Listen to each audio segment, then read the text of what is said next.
Latest news updates కోసం ఇప్పుడే download చేసుకోండి మీడియా ఎఫెక్ట్స్ యాప్. అందరికీ హాయ్, బాగున్నారా? బేసిక్గా స్టార్ట్ చేసే ముందు ఒకటి చెప్తా. హనుమంతుడు ఉన్న చోట జై హనుమాన్ అన్న తర్వాత మన పని మొదలెడతాం, అవునా? శ్రీరాముడు ఉన్న చోట జై శ్రీరామ్ అన్న తర్వాత మన పని మొదలెడతాం, అవునా? అలాగే బాలయ్య బాబు గారు ఉన్న చోట జై బాలయ్య అన్న తర్వాతే మన స్పీచ్ మొదలెడతాం. ఒక్కసారి జై బాలయ్య అనండి. ఇప్పుడు బాలకృష్ణ గారి గురించి మాట్లాడుకునే ముందు మనం ఒకరి గురించి ఈరోజు మాట్లాడుకోవాలి. ప్రపంచంలో మనం ఏ మూలన ఉన్నా నేను తెలుగువాణ్ణి అని గర్వంగా ధైర్యంగా చెప్పుకుంటున్నాము అంటే ఆ గర్వం పేరు, ఆ ధైర్యం పేరు నందమూరి తారక రామారావు గారు. శ్రీరాముడు, శ్రీకృష్ణుడు ఈ దేవుళ్ళు ఎలా ఉంటారో మనకు తెలియదు, కానీ రామారావు గారు ఆ పాత్రలు వేసినప్పటి నుంచి శ్రీకృష్ణుడుగా ఆయన ఫోటోలే ఇంట్లో పెట్టాం, శ్రీరాముడుగా ఆయనకే చేతులెత్తి దండం పెట్టాం, అవునా కాదా? అలాగే మీరందరూ గమనించినట్టయితే మీ రామారావు గారి గురించి చెప్పాలంటే నాకు చిన్నప్పటి నుంచి ఆయన సినిమాలు ఎన్నో చూసి పెరిగా. మీరు బొబ్బిలి పులి అనే ఒక సినిమా చూసారా? మీరు లాస్ట్లో ఒక 15 నిమిషాల కోర్టు సీన్ ఉంటుంది, అది ఒక్కటి చూడండి చాలు. ఆయన గాంభీర్యం, ఆయన బాడీ లాంగ్వేజ్, ఆయన డైలాగ్ మాడ్యులేషన్, అలాంటి వ్యక్తిని పుట్టిన ప్రతి ఒక్కరూ స్మరించుకోవడం తప్ప మళ్ళీ అలాంటి నటులు, అలాంటి నాయకులు మళ్ళీ పుట్టరు. అలాంటి రామారావు గారి గురించి ఈరోజు బాలకృష్ణ గారి సమక్షంలో ఆయన 101వ జయంతి సందర్భంగా స్మరించుకోవటం నిజంగా అదృష్టంగా భావిస్తున్నాను sir. Thank you so much. Telugu జాతి గౌరవాన్ని రామారావు గారు కాపాడితే, రామారావు గారి గౌరవాన్ని ఒక పక్క దమ్మున్న సినిమాలు చేస్తూ ఇంకో పక్క నిజాయితీ గల రాజకీయాలు చేస్తూ కాపాడుకుంటూ వస్తున్న వ్యక్తి మన నందమూరి బాలకృష్ణ గారు. నందమూరి బాలకృష్ణ గారు మీరందరూ గమనించినట్లయితే చాలా మంది బాలకృష్ణ గారు ఎవరినో కొట్టారు, బాలకృష్ణ గారు ఎవరినో తిట్టారు అని రాస్తుంటారు. కానీ బాలకృష్ణ గారు కొన్ని వేల మంది పేద ప్రజల బతుకులు నిలబెట్టారు, అది రాయాలి. సినిమాలు, రాజకీయాలు చేయటం పెద్ద విషయం కాదు, కానీ బసవతారకం అనే ఒక క్యాన్సర్ హాస్పిటల్ ద్వారా ఎంతో మంది పేదవాళ్ళకి సహాయం చేయడం అనేది నిజంగా చాలా చాలా పెద్ద విషయం, చాలా గొప్ప విషయం. ఈ సమాజంలో ఎంతమందికి భయం, బాధ్యత ఉన్నాయో నాకు తెలియదు, కానీ బాలకృష్ణ గారితో పనిచేసే ప్రతి ఒక్కరికి ఆ భయం, బాధ్యత రెండూ ఉంటాయి, ఇదైతే షూర్. అంటే బాలకృష్ణ గారి సినిమాలు చాలా మందికి చాలా ఇష్టం ఉంటాయి, నాకు చాలా సినిమాలు ఇష్టం. అందులో సార్ బొబ్బిలి సింహం అనే ఒక సినిమా సార్. మీరు వైట్ అండ్ వైట్ పంచకట్టుతో నడుచుకుంటూ వస్తుంటే వెనక శ్రీరాముడి శ్లోకం వస్తుంటుంది. మీనా గారు మిమ్మల్ని అలా చూస్తూ ఉండిపోతారు. నాకు తెలిసి రామారావు గారి తర్వాత మళ్ళీ పంచకట్టులో అంత అందంగా ఉండే హీరో మన బాలకృష్ణ గారు. నిజంగా మీరందరూ అదృష్టవంతులు, ఎందుకంటే ఒక జనరేషన్ వాళ్ళు మాకు గుర్తుండిపోయే సినిమాలు కావాలి అని అడిగారు. ఆదిత్య 369, అలాగే భైరవ దీపం ఇలాంటి సినిమాలు మీకు ఇచ్చారు. ఒక జనరేషన్ వాళ్ళు మేము తొడగొట్టే సినిమాలు కావాలని అడిగారు.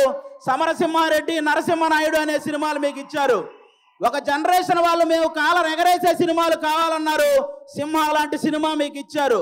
ఇంకొక జనరేషన్ వాళ్ళు మేము మేసం తిప్పే సినిమా కావాలన్నారు, లెజెండు, అఖండ, భగవంత్ కేసరి ఇలాంటి సినిమాలు మీ అందరికీ ఇచ్చారు. జనరేషన్లో మారిన బాలకృష్ణ గారి ఎనర్జీ ఏంట్రా బాబు అలా ఉందని అడుగుతుంటారు. జనరేషన్లో మారితే మనుషులు మారుతారు, టెక్నాలజీలు మారుతాయి.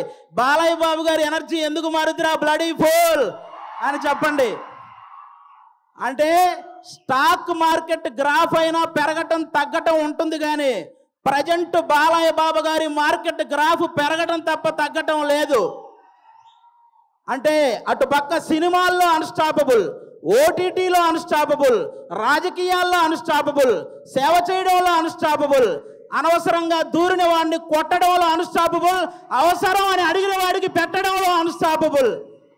అలాంటి బాలకృష్ణ గారు ఈరోజు మా గ్యాంగ్స్ ఆఫ్ గోదావరి ఈవెంట్కి రావటం నిజంగా మా గ్యాంగ్స్ ఆఫ్ గోదావరి కలెక్షన్లు కూడా అన్స్టాపబుల్గా ఉండాలని మనస్ఫూర్తిగా కోరుకుంటున్నాను. మా సినిమా ఎలా ఉండబోతుంది అంటే 10 నిమిషాల్లో క్లోజ్ అయ్యే పబ్బు ముందు జై బాలయ్య అనే స్లోగన్స్ వస్తే ఎంత కిక్ వస్తుందో మా గ్యాంగ్స్ ఆఫ్ గోదావరి సినిమా అంత కిక్కిస్తుంది మీకు. బాలకృష్ణ గారి చేతిలో ఉన్న మైక్ స్టైల్గా అలా ఎగరేసి పట్టుకున్నప్పుడు ఎంత కిక్ వస్తుందో మా గ్యాంగ్స్ ఆఫ్ గోదావరి సినిమా అంత కిక్ వస్తుంది. బాలకృష్ణ గారు ఇంట్రెస్టింగ్గా మాట్లాడుతున్నప్పుడు మధ్యలో ఫోన్ వస్తే ఆ ఫోన్ తీసి స్టైల్గా ఇసిరేసినప్పుడు ఎంత కిక్ వస్తుందో మా గ్యాంగ్స్ ఆఫ్ గోదావరి సినిమా అంత కిక్ వస్తుంది. పద్ధతిగా ఫోటో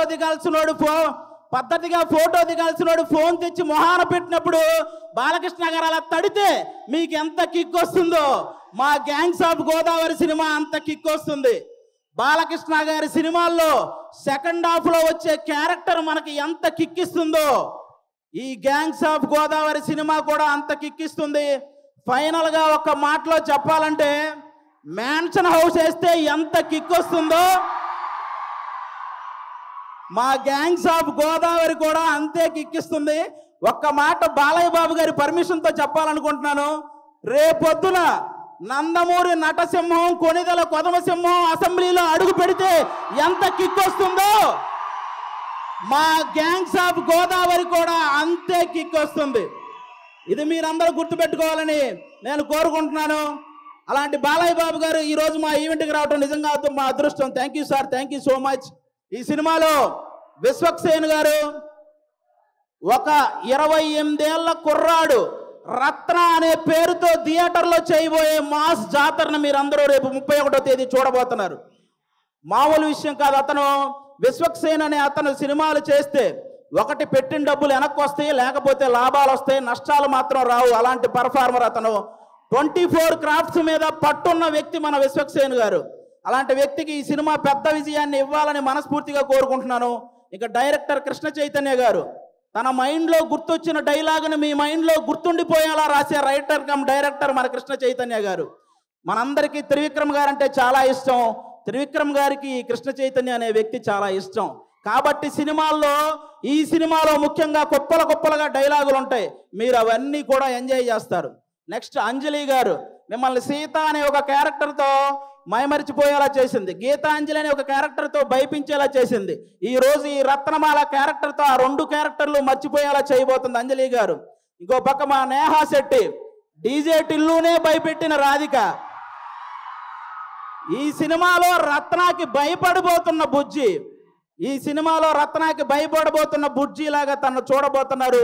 రాధికాని మర్చిపోతారు, బుజ్జిని గుర్తుపెట్టుకుంటారు. షూర్ షాట్గా చెప్తున్నాను. ఈ గ్యాంగ్స్ ఆఫ్ గోదావరి సినిమాతో మీ అందరికి ఇంకో మాట కూడా చెప్తాను. ఒక హీరోని అభిమానిస్తే ఇంకో హీరోకి వ్యతిరేకమేమో అనుకునే వాళ్ళందరికీ నేను చెప్తున్నాను, మాకు తెలుగు సినిమా అంటే పిచ్చి, తెలుగు హీరోలు అంటే పిచ్చి. అందరినీ అభిమానిస్తాం, అందరినీ గౌరవిస్తాం. తెలుగు సినిమా బాగుంటే టోటల్ అందరం బాగుంటామని భావిస్తాం. అలాంటి ఈరోజు మీరందరూ కూడా ఈ సినిమాకి వచ్చి మా సినిమాని ఆశీర్వదించడానికి వచ్చినందుకు థ్యాంక్ యూ సో మచ్. అలాగే ఈ మధ్య థియేటర్కి జనాలు రావటం కొంచెం తగ్గింది. అందరూ కూడా ఎందుకంటే ఎవరైతే ప్రేక్షకులకి అలాగే సోషల్ మీడియాలో ఉన్న రివ్యూవర్స్కి మీ అందరికీ కూడా తెలుగు సినిమాని కాపాడాల్సిన బాధ్యత మీ అందరి మీద ఉందని మనస్ఫూర్తిగా కోరుకుంటున్నాను. ప్రొడ్యూసర్స్ని దృష్టిలో పెట్టుకొని రివ్యూలు రాయాలని కోరుకుంటున్నాను. ఎందుకంటే ఒక సినిమా పోతే ఇంకో సినిమా చేయడానికి హీరో అనేవాడు మనోధైర్యం తెచ్చుకుంటే చాలు, కానీ ప్రొడ్యూసర్ అనేవాడు మనోధైర్యంతో పాటు మనీ కూడా తెచ్చుకోవాలి.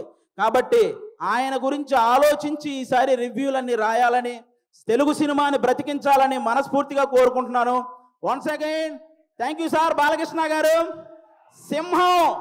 సింహం ఆ టైంకి మిగిలి ఉన్న జంతువులన్నింటినీ వేటాడేస్తుంది. బాలకృష్ణ గారు ఆ టైంకి ఉన్న రికార్డులన్నింటినీ వేటాడేస్తూ ఉంటారు. అది బాలకృష్ణ గారు. Thank you so much. జై తెలుగు సినిమా. Thank you.